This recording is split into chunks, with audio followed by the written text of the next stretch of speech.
Very good morning dear student. आज का हमारा जो नेक्स्ट टॉपिक है वो है बेसिसिटी ऑफ द एमीन्स, मतलब एमीन की क्षारीयता के बारे में हम पढ़ेंगे कि एमीन जो है वो क्षारीय क्यों होता है या उसका बेसिक नेचर क्यों होता है। जनरली हम देखते हैं कि कोई भी जो यौगिक होता है वो H+ आयन देता है तो हम उसे एसिड कहते हैं, या OH आयन देता है तो बेस कहा जाता है। तो ये आर्यनेस की अवधारणा के आधार पर है, लेकिन लुईस की अवधारणा के अकॉर्डिंग ये माना जाता है कि जो कार्बनिक यौगिक loan pair of electron donate करता है वो बेस की तरह व्यवहार करेगा, वो बेस कहलाएगा, तथा जो lone pair of electron accept करता है उसे क्या कहते हैं अपन, एसिड कहा जाता है, अम्ल कहा जाता है। जो एमीन्स होता है, एमीन भी एक क्षार के माध्यम क्षार की तरह व्यवहार करता है, एक बेस होता है। इसका रीज़न क्या है? इसका रीज़न है कि एमीन के ऊपर क्या होता है, एमीन यौगिक के अंदर क्या है, नाइट्रोजन होता है, और नाइट्रोजन के पास क्या होता है, लोन पेयर ऑफ इलेक्ट्रॉन होते हैं, और लोन पेयर ऑफ इलेक्ट्रॉन को वो इजीली डोनेट कर सकता है, इसलिए वो बेस की तरह व्यवहार करता है। अगर इसका स्ट्रक्चर देखें तो हमें पता है स्ट्रक्चर कैसा होता है। जनरली के स्ट्रक्चर देखें, यहाँ पे एल्किल है या एरिल है ये आपको नहीं देखना है। तो अगर आप देखेंगे तो इसमें ये देखते हैं कि नाइट्रोजन जो है उसके ऊपर क्या होता है, लोन पेयर ऑफ इलेक्ट्रॉन होता है। तो लोन पेयर ऑफ इलेक्ट्रॉन वो इजीली डोनेट कर सकता है, इस वजह से वो क्या कहलाएगा, वो कैसा बिहेव करेगा, it will behave like a base, क्षार या बेस की तरह वो व्यवहार करता है। ठीक है, अगर इसी संरचना को अगर मैं देखूँ और एमीन की जगह में लूँ अमोनिया, तो अमोनिया के अंदर आपको पता है कि नाइट्रोजन होता है, 3 बॉन्ड बने हुए होते हैं और उसके पास में एक लोन पेयर ऑफ इलेक्ट्रॉन्स रहता है। ये लोन पेयर ऑफ इलेक्ट्रॉन जो है लूजली बाउंडेड होता है, इजीली डोनेट किया जा सकता है, इसलिए ये क्षार की तरह व्यवहार करता है। तो ये तो होता है कि एमीन्स का क्षारीय व्यवहार। हमें देखना है, हमें इसकी कंपैरेटिवली स्टडी करनी है या उसका तुलनात्मक अध्ययन करना है। ठीक है, तुलनात्मक अध्ययन में हम ये देखेंगे कि जो भी एमीन्स होते हैं वो अल्कोहल या ईथर उनके साथ में कंपेयर करें तो किस तरह से उनकी बेसिसिटी होगी, या अगर हम एमीन एलिफेटिक हैं, एरोमेटिक्स हैं, एरे एल्किल एमीन्स हैं, उनकी अगर बेसिसिटी की बात करें तो ये देखेंगे किस प्रकार से उनका क्षारीय व्यवहार प्रभावित होता है। तो हम एक एक टॉपिक पे बात करते हैं। सबसे पहला जो टॉपिक है, ये जो पॉइंट्स है वह है एमीन्स की क्षारीयता, एमीन की क्षारीयता या बेसिसिटी ऑफ द अमीन्स। अमीन की क्षारीयता की तुलना किसके साथ करनी है, अमीन की क्षारीयता की तुलना, compare the basicity of the amines with the alcohol, ester and ether. तो अमीन के क्षारीयता की तुलना अल्कोहल, एस्टर तथा ईथर के साथ करने पर, इनके साथ में तुलना करने पर हम देखेंगे कि किसका जो है बेसिक व्यवहार होता है, ज़्यादा होता है, कम होता है, इस सब के बारे में। तो देखो एमीन जो है, एलिफेटिक एमीन की मैं यहाँ पे बात कर रही हूँ। एलिफेटिक एमीन का क्या स्ट्रक्चर होगा, इस तरह से हम लिखते हैं RNH2। इसी तरह से अगर मैं अल्कोहल की बात करूँ तो अल्कोहल को कैसे लिखती हूँ, ROH। इसी तरह से ले ले अपन एस्टर, तो एस्टर को कैसे लिखते हैं, ROCOR। ठीक है, एस्टर। और तीसरा चौथा अपना कौन सा है, ईथर, ROR। हमें देखना है कि इन चारों में से सबसे ज़्यादा क्षारीय कौन होता है। देखो चारों के पास क्या है, चारों के पास लोन पेयर ऑफ इलेक्ट्रॉन है। एमीन की बात करें तो एमीन के अंदर नाइट्रोजन है, नाइट्रोजन पर लोन पेयर ऑफ इलेक्ट्रॉन है, ये क्षार की तरह व्यवहार करेगा। इसी तरह से अगर मैं अल्कोहल की बात करूं तो अल्कोहल में ऑक्सीजन के पास क्या है, लोन पेयर ऑफ इलेक्ट्रॉन है, डोनेट कर सकता है, ये भी क्षार की तरह व्यवहार करेगा। इसी तरह से देखो एस्टर है, एस्टर में भी ऑक्सीजन है, उसके पास में भी लोन पेयर ऑफ इलेक्ट्रॉन्स है, ये भी बिहेव करेगा लाइक अ बेस। इसी तरह ईथर, ईथर के अंदर भी ऑक्सीजन के पास लोन पेयर ऑफ इलेक्ट्रॉन है, इसलिए हमने ये पढ़ा है कि ईथर भी क्षार की तरह व्यवहार करता है। तो इन चारों का क्षारीय व्यवहार होता है, कैसा, क्षारीय व्यवहार या बेसिक बिहेवियर होता है। हमें ये देखना है, हमें तो तुलना किसकी करनी है, एमीन की करनी है इन सब के साथ में, कि एमीन जो है वो तुलनात्मक रूप से अधिक क्षारीय होगा या कम होगा। तो इसके अंदर आप देखो, अगर अपन बात करें इसके अंदर एमीन की, तो एमीन के अंदर नाइट्रोजन के ऊपर कौन जुड़ा हुआ होता है, लोन पेयर ऑफ इलेक्ट्रॉन्स, और इसके पास में होता है एल्किल्स ग्रुप। और ये जो एल्किल ग्रुप्स होता है इसके अंदर क्या करेगा, एल्किल ग्रुप डोनेटिंग नेचर का होता है, इसलिए क्या करेगा, आसानी से इलेक्ट्रॉनों को डोनेट कर सकता है, तो इसका क्षारीय व्यवहार होता है। इसी तरह से इसके अंदर भी क्या होगा, सबका क्षारीय व्यवहार होगा। लेकिन अगर मैं बात करूं ईथर की और अल्कोहल की, और ईथर अल्कोहल या एस्टर की, तो जब इनका ये क्षारीय व्यवहार है तो इसका मतलब क्या है कि क्षारीय व्यवहार है तो किसी ना किसी अम्ल के साथ में रिएक्शन करता है, प्रोटॉन के साथ में एक्सेप्ट होता है या प्रोटॉन को एक्सेप्ट करता है, तो उस कंडीशन में क्या होगा, जो एमीन होगा, जो प्राइमरी एमीन या किसी भी तरह का एमीन्स होगा, एमीन क्या करेगा, इजीली प्रोटोनों को एक्सेप्ट कर लेता है, loan pair of electron donate कर लेता है और अपना क्षारीय व्यवहार दर्शाता है। इसी प्रकार से जो ऑक्सीजन होता है, इसके सबके ऊपर क्या है, ऑक्सीजन लगे हुए हैं, और ऑक्सीजन जो है उसकी इलेक्ट्रोनेगेटिविटी, हमें पता है कि ऑक्सीजन की इलेक्ट्रोनेगेटिविटी नाइट्रोजन की तुलना में क्या है, थोड़ी ज़्यादा होती है। तो वो क्या करेगा, लोन पेयर ऑफ इलेक्ट्रॉनों को नाइट्रोजन की कंपेयर में मजबूती से बांधे रखता है। इस वजह से इलेक्ट्रॉनों को डोनेट करने की जो टेंडेंसी होती है, इलेक्ट्रॉन को डोनेट करने की टेंडेंसी किसके अंदर, अल्कोहल, ईथर तथा एस्टर के अंदर जो lone pair of electron donate करने की टेंडेंसी होगी वो एमीन की तुलना में क्या होगी, थोड़ी कम होती है। तो हम कह सकते हैं कि एमीन जो है इन तीनों की तुलना में अधिक क्षारीय होता है या अधिक क्षारीय व्यवहार प्रदर्शित करता है। क्लियर, ये तो एक शॉर्ट छोटा सा टॉपिक है। उसके बाद में आता है एलिफेटिक अमीन्स के बारे में। अगर हम तुलना करें एमीन की अमोनिया के साथ में, इसी देखो बेसिसिटी का टॉपिक बहुत ही इंपॉर्टेंट है और उसको स्टेप बाय स्टेप एक एक पॉइंट्स में मैं आपको समझा रही हूँ ताकि आपको इजीली समझ में आएगा। दूसरे मैं पॉइंट्स के रूप में ले रही हूँ, तो दूसरा पॉइंट में हम लेते हैं अमोनिया तथा एलिफेटिक एमीन्स। जो भी एलिफेटिक एमीन होती हैं, एलिफेटिक एमीन्स होती हैं, उसमें कंपेयर करनी है। तो एलिफेटिक एमीन्स और अमोनिया के अंदर देखो क्या है, NH3 और एक loan pair of electron. Aliphatic amine होगी, उसके अंदर होगा एक एल्किल ग्रुप और होगा NH2 ग्रुप। ठीक है, अगर दोनों में से पूछा जाए कि अमोनिया अधिक क्षारीय है या एमीन अधिक क्षारीय है, एलिफेटिक एमीन, तो क्या बताएंगे कि कौन अधिक क्षारीय है? तो एमीन जो है वो अधिक क्षारीय होती हैं किसकी तुलना में, अमोनिया की तुलना में। कारण क्या है? कारण ये है कि एमीन के अंदर नाइट्रोजन पर एक एल्किल ग्रुप जुड़ा हुआ रहता है और एल्किल ग्रुप कैसा होता है, इलेक्ट्रॉन डोनेटिंग नेचर का होता है। इट्स मीन ये क्या करता है, डोनेटिंग नेचर का होने की वजह से इलेक्ट्रॉन कहाँ देगा, नाइट्रोजन की तरफ देगा और नाइट्रोजन के पास क्या हो जाएगी, इलेक्ट्रॉन डेंसिटी बढ़ जाएगी, इलेक्ट्रॉनों का घनत्व क्या हो जाएगा, बढ़ जाएगा। देखो नाइट्रोजन के पास already lone pair of electron है, ऊपर से एल्किल ग्रुप भी इलेक्ट्रॉन दे रहा है तो घनत्व ज़्यादा हो गया। अब इसको इतने इलेक्ट्रॉनों की जरूरत तो नहीं है, तो क्या करेगा, उसके पास ज़्यादा इलेक्ट्रॉन है इसलिए वो loan pair of electron easily donate कर सकता है, ईजिली दे सकता है। हमारे पास भी कोई चीज़ ज़्यादा हो तो हम ईजिली उसको दे सकते हैं, अगर कम हो तो हम नहीं दे पाएंगे। इसी तरह से लोन पेयर ऑफ इलेक्ट्रॉन तो है ही, फिर इलेक्ट्रॉन डेंसिटी और बढ़ जाएगी तो वो इजीली इलेक्ट्रॉन डोनेट कर सकता है, इसलिए वो क्या होगा, क्षारीय व्यवहार प्रदर्शित करता है या क्षार की तरह व्यवहार करता है। इसकी तुलना अगर अमोनिया से करेंगे तो अमोनिया के अंदर नाइट्रोजन पर जुड़े हुए कौन है, नाइट्रोजन पर जुड़े हुए 3 हाइड्रोजन ग्रुप हैं और हाइड्रोजन ग्रुप जो है उसमें इलेक्ट्रॉन डोनेटिंग पावर नहीं होती है। इस वजह से क्या होगा, इस वजह से इसके बाद जो लोन पेयर ऑफ इलेक्ट्रॉन है वो ये डोनेट तो करता है, लेकिन इसकी तुलना में किसकी, एलिफेटिक एमीन की तुलना में इलेक्ट्रॉन डोनेट करने की प्रवृत्ति इसमें कम होती है। क्या ये कह सकते हैं कि इसके पास ऑलरेडी उसके पास सिर्फ लोन पेयर ऑफ इलेक्ट्रॉन ही है डोनेट करने के लिए, जबकि एलिफेटिक एमीन्स के अंदर तो इलेक्ट्रॉन डेंसिटी ज़्यादा है, इस वजह से वो आसानी से अमोनिया की तुलना में बहुत जल्दी से आसानी से क्या करेगा, loan pair of electron donate कर सकता है। ठीक है, इसलिए वो क्षार की तरह व्यवहार करता है। तो ये इन दोनों के बीच का कंपेयर है, अमोनिया और एलिफेटिक एमीन्स। अब हम कंपेयर करते हैं तीसरा नंबर एलिफेटिक एमीन्स के बीच में।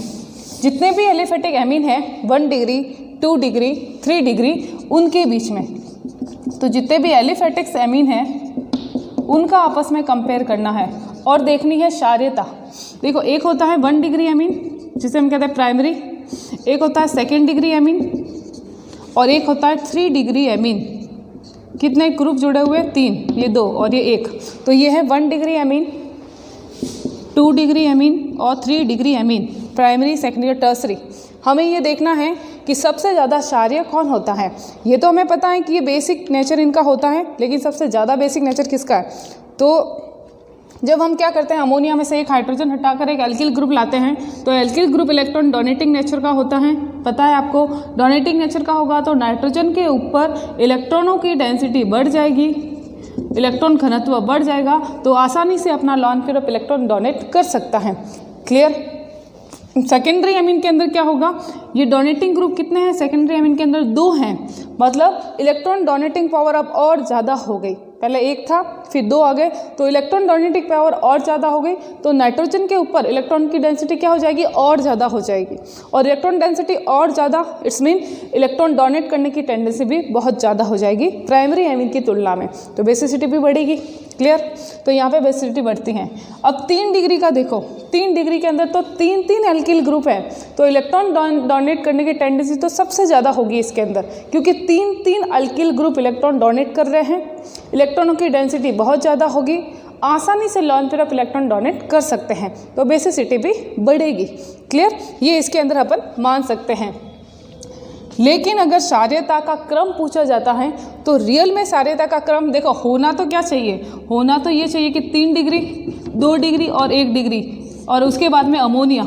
ठीक है, ये क्रम होना चाहिए था क्षारीयता का, जिस आधार पर मैंने बताया है आपको।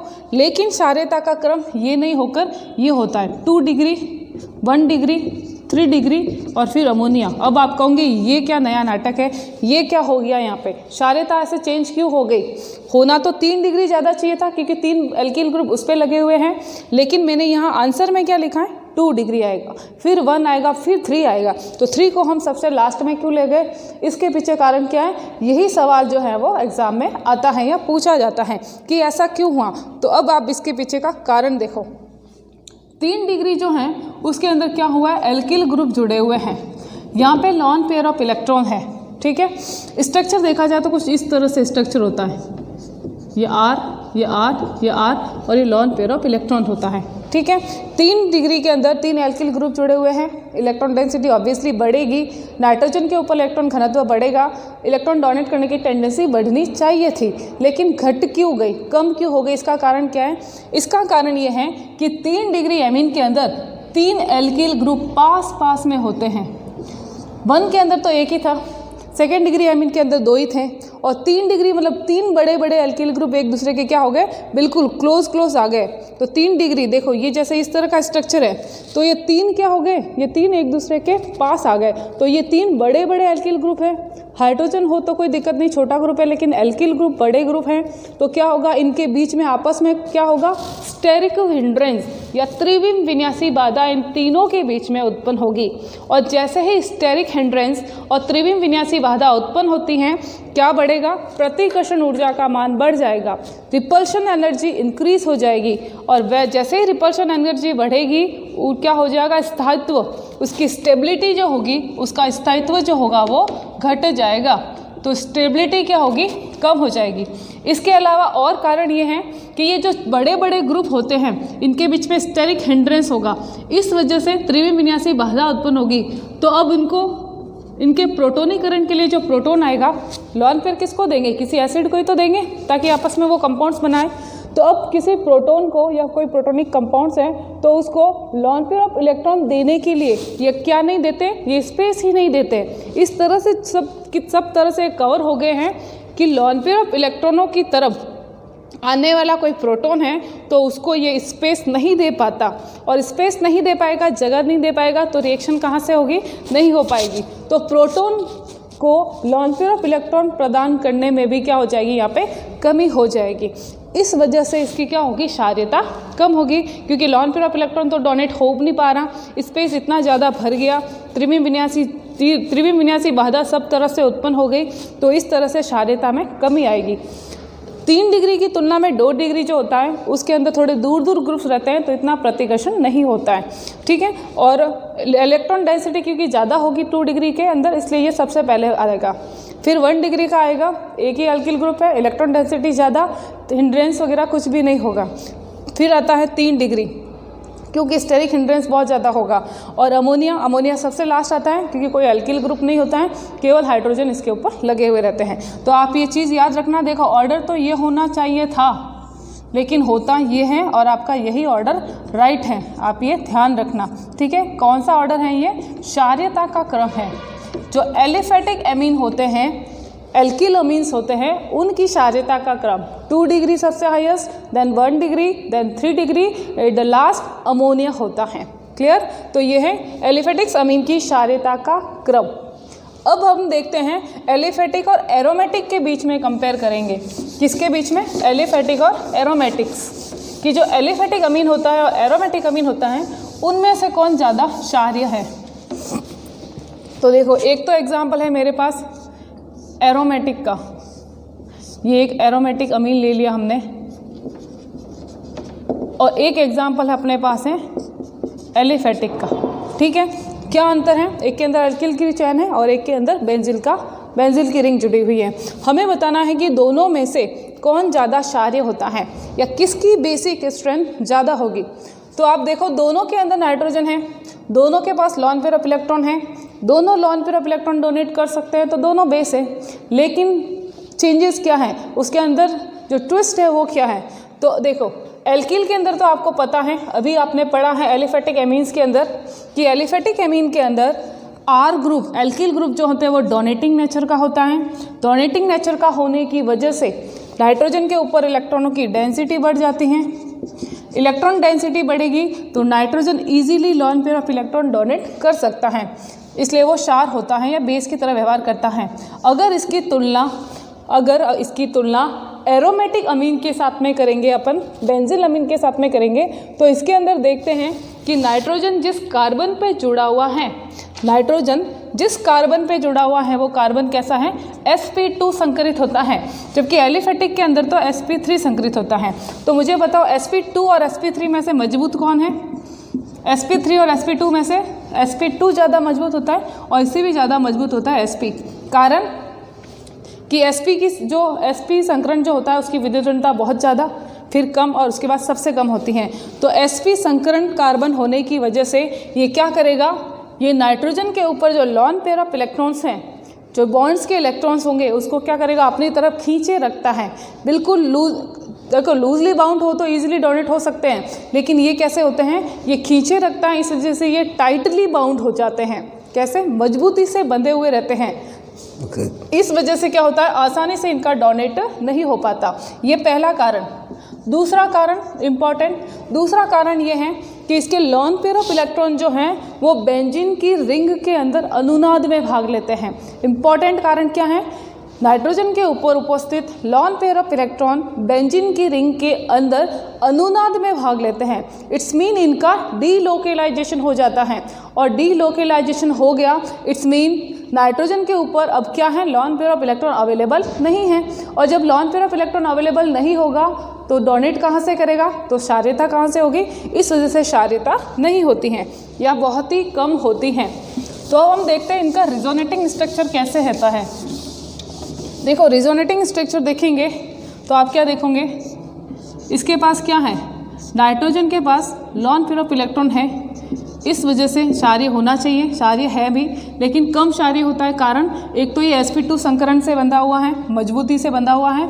दूसरा, इसके लॉन पेयर ऑफ इलेक्ट्रॉन कहाँ जा रहे हैं, रिंग के अंदर अनुनाद में भाग ले रहे हैं। रिंग के अंदर क्या कर रहे हैं, ये अनुनाद में भाग ले रहे हैं। तो ये आ गया यहाँ double bond, lone pair of electron गए तो प्लस चार्ज, ये वाला बॉन्ड यहाँ इस कार्बन पे शिफ्ट हो गया तो यहाँ पे माइनस चार्ज, और ये डबल बॉन्ड। अगली कंडीशन में देखो, ये पूरा रिंग के अंदर घूमता जाएगा और ये अनुनाद होता जाएगा।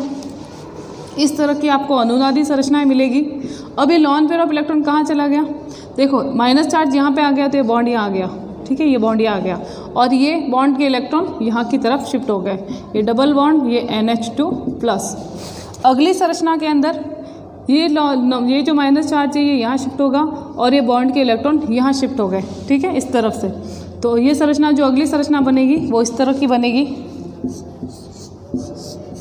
या डबल बॉन्ड, उसके बाद में यहाँ पे माइनस चार्ज और ये डबल बॉन्ड NH2+, और एट द लास्ट ये वापस अपनी पोजीशन पे आ जाएगा और ये वापस इधर शिफ्ट हो जाएगा और आपको मेन संरचना जो है वो वापस मिल जाएगी।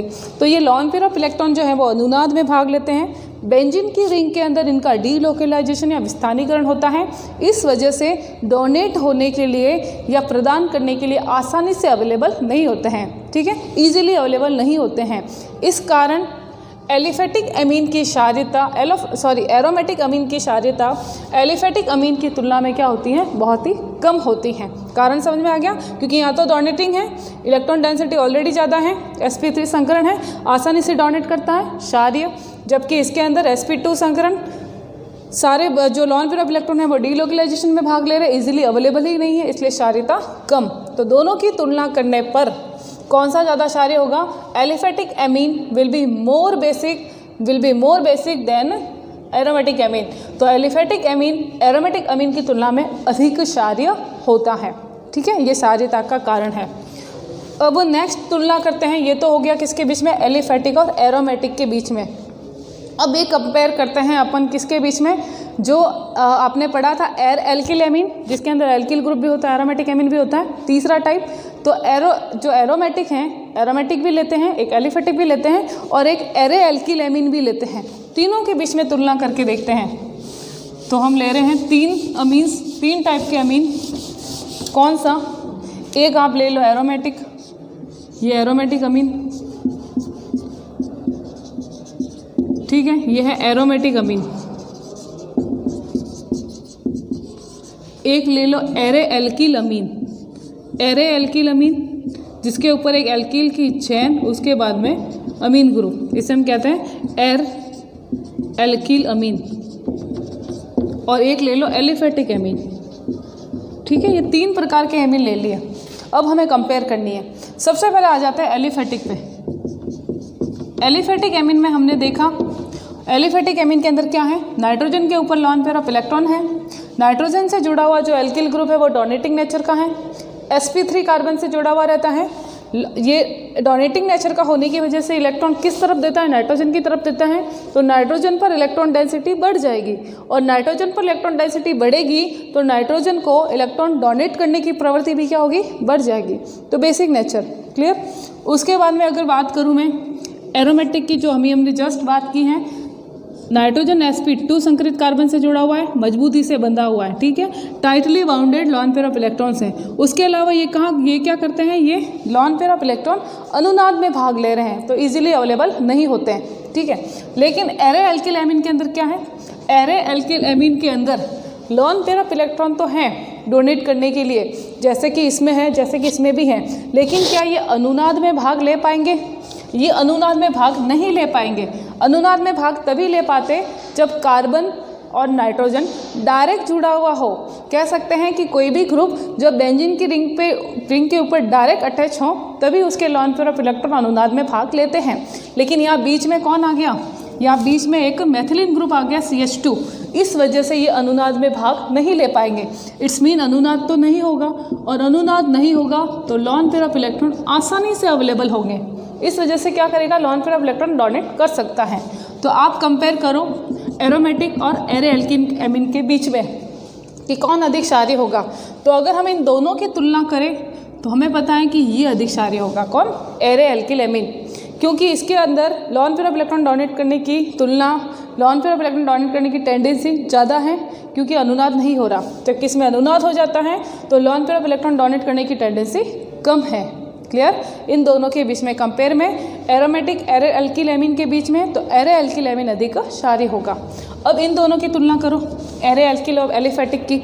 इन दोनों की तुलना करते हैं तो देखो दोनों की कंडीशन सेम ही दिख रही है। इधर भी एल्किल ग्रुप दिख रहा है और इधर एरे एल्किल ग्रुप दिख रहा है, ठीक है। ये डोनेटिंग नेचर का होता है, और ये कैसा नेचर का है, ये डोनेटिंग नेचर का नहीं है, ये विड्रॉइंग नेचर का होता है। इलेक्ट्रॉनों को खींचने की टेंडेंसी रखता है, तो ये इलेक्ट्रॉनों को अंदर की तरफ खींचने की टेंडेंसी रखेगा, तब होगा क्या, खींचने की टेंडेंसी इसलिए रखता है क्योंकि रिंग की, ये जो रिंग है ना, ये क्या करेगी, यहाँ से इलेक्ट्रॉन को अंदर की तरफ खींचना चाहेगी, तो ये भी क्या करेगा, इलेक्ट्रॉनों को अपनी तरफ खींचना चाहेगा, ठीक है, ऐसा। तो ये इलेक्ट्रॉनों को क्या करेगा, विड्रॉ करने की टेंडेंसी इसके अंदर ज़्यादा है, तो इलेक्ट्रॉनों को खींचेगा, तो नाइट्रोजन के ऊपर क्या हो जाएगा, इलेक्ट्रॉन डेंसिटी कम हो जाएगी, और इलेक्ट्रॉन डेंसिटी कम है उस कंडीशन में लॉन पेयर ऑफ इलेक्ट्रॉन आसानी से डोनेट नहीं होते, ठीक है।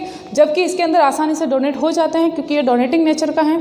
तो इन दोनों की तुलना करेंगे तो कौन ज़्यादा अम्लीय होगा, कौन ज़्यादा क्षारीय होगा, एमीन जो है वो सबसे ज़्यादा क्षारीय होगा, एलिफेटिक एमीन। और जो एरे एल्किल एमीन है वो क्या होगा, तुलनात्मक रूप से कम क्षारीय होगा। ठीक है। तो ये मैंने दो दो की कंपेयर की। अब आप तीनों की कंपेयर करो तो जो ऑर्डर आपको क्या दिखेगा, देखो क्या ऑर्डर दिख रहा है, बिल्कुल यही ऑर्डर बनता है। सबसे ज़्यादा शारिया एलिफेटिक, उसके बाद में एरे एल्किल अमीन और उसके बाद में एरोमेटिक एमीन क्षारीय होता है। आपको इसका एक्सप्लेनेशन समझ में आ गया कि ऐसा क्यों हो रहा है। वापस एक बार देख लो, एलिफेटिक में एल्किल ग्रुप डोनेटिंग नेचर का, इलेक्ट्रॉन डेंसिटी बढ़ेगी, आसानी से lone pair of electron donate होंगे, ठीक है। एरे एल्किल एमीन के अंदर अनुनाद में इलेक्ट्रॉन पार्ट नहीं लेंगे, लेकिन ये जो ग्रुप जुड़ा हुआ है बेंजिल, ये कैसा होता है, विड्रॉइंग नेचर का, इस वजह से इलेक्ट्रॉन डोनेट करने की टेंडेंसी कंपेरेटिवली कम होगी। और इसमें तो इलेक्ट्रॉन क्या ले रहे हैं, अनुनाद में भाग ले रहे हैं, तो इलेक्ट्रॉन डोनेट करने की टेंडेंसी सबसे कम, तो क्षारीयता सबसे कम, ठीक है। ये हमने और एरोमेटिक अमीन्स के बीच में, तो ये है comparative study of basicity of amines के बारे में। अब देखते हैं कि प्रतिस्थापी, अगर किसी भी एरोमेटिक एमीन की बात करें और एरोमेटिक एमीन के ऊपर कोई प्रतिस्थापी सब्स्टिट्यूट्स जुड़ा हुआ है तो उसकी बेसिसिटी किस प्रकार से प्रभावित होती है। तो अब देखते हैं प्रतिस्थापियों का प्रभाव, effect of substituents on the basicity of aromatic amine. Aromatic amine पर प्रतिस्थापियों का प्रभाव, प्रतिस्थापियों का प्रभाव क्या रहता है, ठीक है। जैसे कि मान लो एरोमेटिक एमीन है, दो प्रकार के मैं एरोमेटिक एमीन आपको बता रही हूँ। एक में जुड़े हुए होंगे इलेक्ट्रॉन डोनेटिंग ग्रुप और एक में जुड़े हुए होंगे इलेक्ट्रॉन विड्रॉइंग ग्रुप, ठीक है। देखो एमीन कैसा कंपाउंड होता है, ऑर्थो पैरा डायरेक्टिंग या मेटा। तो आपको पता है कि एमीन ऐसा फंक्शनल ग्रुप है जो ऑर्थो पैरा डायरेक्टिंग होता है, आने वाले ग्रुप का चलता है ऑर्थो या पैरा पर, ठीक है। एक कंडीशन है जहाँ पे एक इलेक्ट्रॉन विड्रॉइंग ग्रुप जुड़ा हुआ है और दूसरी कंडीशन में बता रही हूँ जिसमें एक में इलेक्ट्रॉन डोनेटिंग ग्रुप जुड़ा है, एक में इलेक्ट्रॉन विड्रॉइंग ग्रुप जुड़ा है। तो मेथिल ग्रुप कैसा होता है, इलेक्ट्रॉन डोनेटिंग ग्रुप होता है। Nitro group electron withdrawing group होता है, ठीक है। आपको ये पता है, डोनेटिंग का मतलब इलेक्ट्रॉन देने वाला, विड्रॉइंग मतलब रिंग से इलेक्ट्रॉनों को बाहर खींचने वाला। तो अब इसका फर्क इसकी बेसिसिटी पर क्या पड़ेगा, देखो ये तो हमें पता है कि एरोमेटिक एमीन बेसिक होता है, lone pair of electron donate करता है, लेकिन lone pair of electron donate करने की टेंडेंसी कम होती है। कारण क्योंकि इसके जो लॉन पेयर ऑफ इलेक्ट्रॉन कहाँ चले जाते हैं, रिंग के अंदर अनुनाद में चले जाते हैं। लेकिन एरोमेटिक एमीन के ऊपर अगर कोई इलेक्ट्रॉन डोनेटिंग ग्रुप जुड़ा हुआ है तो वो डोनेटिंग ग्रुप क्या करेगा, वो डोनेटिंग ग्रुप रिंग के अंदर इलेक्ट्रॉनों को डोनेट करता है। तो रिंग के अंदर क्या करेगा, इलेक्ट्रॉनों को डोनेट करेगा। इस वजह से रिंग के अंदर इलेक्ट्रॉनों की डेंसिटी क्या हो जाएगी, ज़्यादा हो जाएगी। तो कोई डोनेट कर रहा है तो रिंग के अंदर इलेक्ट्रॉनों की डेंसिटी, इलेक्ट्रॉनों का घनत्व ज़्यादा हो जाएगा। और अगर इलेक्ट्रॉनों का घनत्व रिंग के अंदर ज़्यादा है तो अब रिंग को इतनी ज़रूरत नहीं है कि वो क्या करे, वो नाइट्रोजन के लॉन पेयर ऑफ इलेक्ट्रॉन अंदर की तरफ खींचे, या फिर कह सकते हैं कि रिंग को अब इतनी आवश्यकता नहीं है कि वो नाइट्रोजन के लॉन पेयर ऑफ इलेक्ट्रॉन क्या करे, मांगे या एक्सेप्ट करे। तो कुल मिलाकर कहने का ये मतलब है कि जब इलेक्ट्रॉन डोनेटिंग ग्रुप बेंजीन की रिंग के ऊपर जुड़ा हुआ हो, उस कंडीशन में बेंजीन की रिंग के अंदर इलेक्ट्रॉन डेंसिटी बढ़ जाती है। अतः नाइट्रोजन के द्वारा लॉन पेयर ऑफ इलेक्ट्रॉनों का अनुनाद में भाग लेने की टेंडेंसी कम हो जाएगी। अब तो इसका मतलब डोनेट करने की टेंडेंसी बढ़ जाएगी। अतः डोनेट करने की टेंडेंसी बढ़ेगी तो क्षारीयता क्या होती है, बढ़ती है। बेसिसिटी क्या होगी, बढ़ेगी जब भी कोई डोनेटिंग ग्रुप जुड़ा हुआ हो। और अगर विड्रॉइंग ग्रुप हो तो विड्रॉइंग ग्रुप का क्या काम होता है, वो रिंग के अंदर से इलेक्ट्रॉनों को बाहर खींचता है। तो रिंग के अंदर जब इलेक्ट्रॉन बाहर खींचेगा तो रिंग के अंदर इलेक्ट्रॉनों की क्या रहेगी, रिंग के अंदर इलेक्ट्रॉनों की कमी हो जाएगी। क्या होगी, इलेक्ट्रॉनों की कमी, रिंग जो है वो इलेक्ट्रॉन डेफिशिएंट हो जाएगी, इलेक्ट्रॉन की कमी हो जाएगी। तो इस कमी को पूरा कैसे किया जाएगा, इस कमी को पूरा करने के लिए ये रिंग जो है ये बाहर की तरफ जो एमीन ग्रुप है उसके नाइट्रोजन से लॉन पेयर ऑफ इलेक्ट्रॉनों को अंदर की तरफ खींचने की टेंडेंसी रखेगी। अतः इलेक्ट्रॉनों को अंदर की तरफ खींचने की प्रवृत्ति बढ़ेगी और ये प्रवृत्ति बढ़ेगी तो क्या होगा, इलेक्ट्रॉन का लॉन पेयर ऑफ इलेक्ट्रॉन का अनुनाद में भाग लेने की टेंडेंसी भी बढ़ जाएगी। और इस कंडीशन में जो डोनेट करने के लिए लॉन पेयर ऑफ इलेक्ट्रॉन है वो अवेलेबल नहीं होंगे तो क्षारीयता क्या रहेगी, क्षारीयता भी घट जाएगी। तो कहने का मतलब है बेसिसिटी क्या होगी, घट जाएगी या कम हो जाएगी। तो ओवरऑल आप इसको ऐसे समझना कि अगर एरोमेटिक एमीन में रिंग पर ऑर्थो या पैरा पर अगर कोई इलेक्ट्रॉन डोनेटिंग ग्रुप हो, उस कंडीशन में एरोमेटिक एमीन की क्षारीयता बढ़ती है।